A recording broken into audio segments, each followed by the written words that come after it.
Fire for them, fire for them. If you're looking for that 35 bag umbrella and all damn thing there, keep it locked with DISUNOMICS podcast.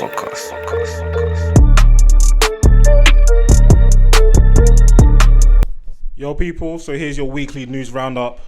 So first things first, Priti Patel, the Home Sec, she has basically said, see this travelling thing, London to DXB, that's all curtains. So according to Priti, the new guidance is you're going to now have to have some form of declaration, some documentation to prove that the trip you are going fills the requirements of the government. So you have to either be going traveling, and that's either domestically, so if you go from London to Birmingham, or if you go from London to Dubai, you can't travel unless it is work that can't be done from your house, medical appointments, or educational reasons. So she has also stated that there will be more, police enforcing this at airports, and also there's going to be increased check-in from carriers. That's something to look out for. There's also news regarding certain COVID hotspots.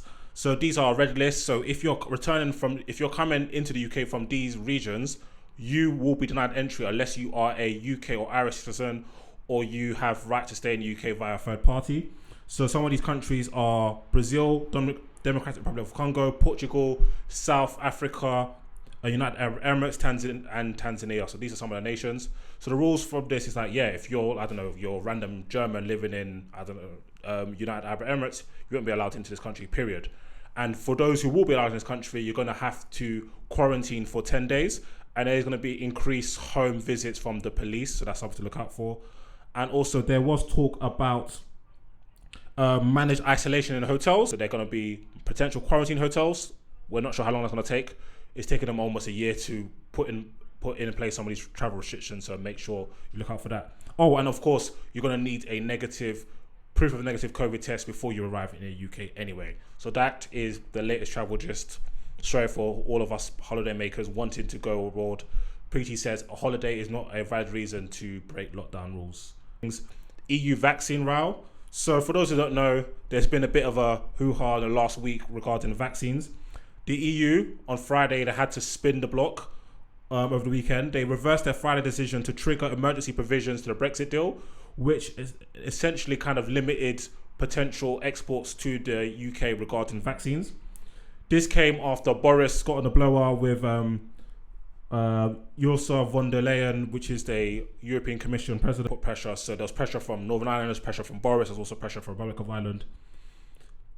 This could have seen check to the Irish border, which would obviously delayed vaccines coming to the UK. This is quite embarrassing for the EU because they gave it a big one about they made it such a big deal about the Irish border and the Irish protocols, and you can't violate it, and they've done it within less than a month because we left the EU early this year or late last year.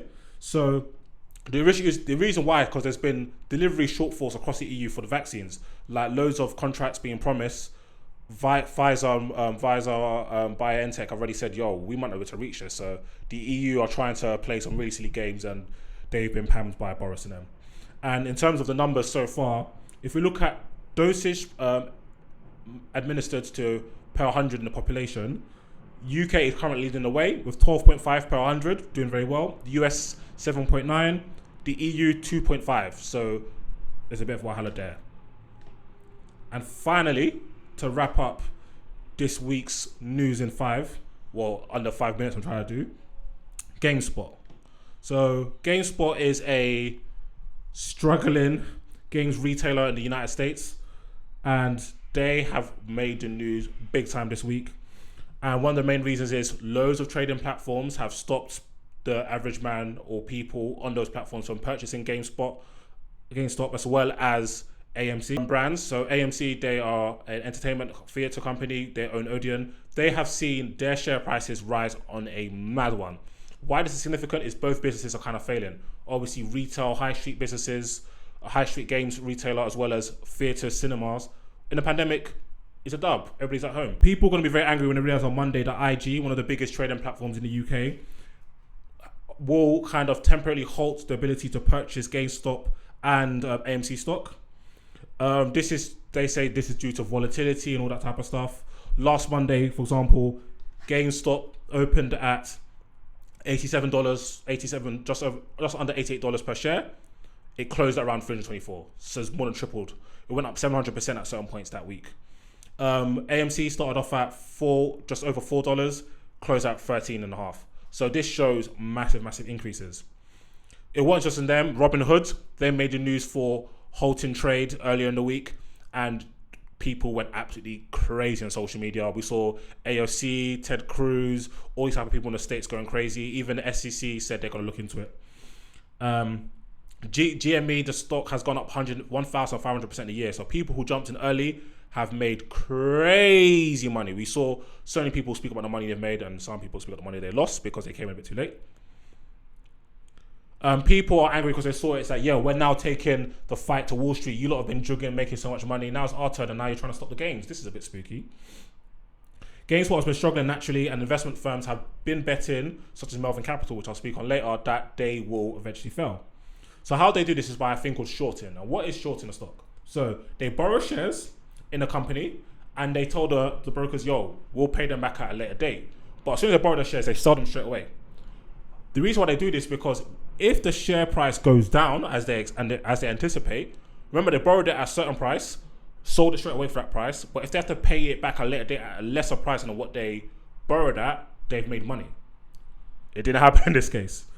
So Melvin Capital, massive hedge fund, $13 billion hedge fund, so they lost billions. They lost almost $4 billion due to this. They had to close their position.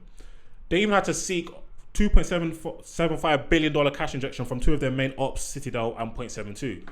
So that has been major news in the week. This is a definitely watch your space. People, it stemmed from Reddit. I think it's Wall Street Bets, and people are screaming to hold. Hold means if you purchase stock, don't be spooked by the low prices. Hold it. We're going to keep on buying. We're going to keep on pushing up. Wall Street can't stop us. I go into more detail about this on my Patreon.